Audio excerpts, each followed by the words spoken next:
if three numbers are in the ratio 3 to 5 be such that the sum of their squares is 1662, the middle number will be.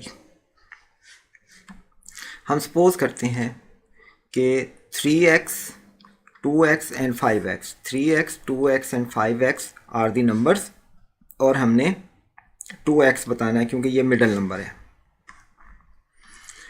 अब condition हमें दी गई है कि सम of their squares. हमने suppose किया था कि 3x 2x तीन नंबर हैं, तो इनका स्क्वायर हो गया 9x square plus 4x square, और 5x का स्क्वायर हो गया 25x स्क्वायर, और जो कि इक्वल दिया गया 1862 के. इनको ऐड करें तो 9 plus 3 13 plus 25 38x square is equal to 1862, और 38 इधर जाकर इसे डिवाइड करेगा तो आंसर आएगा 49. X square is equal to 49, तो इसका अंडर रूट आएगा 7.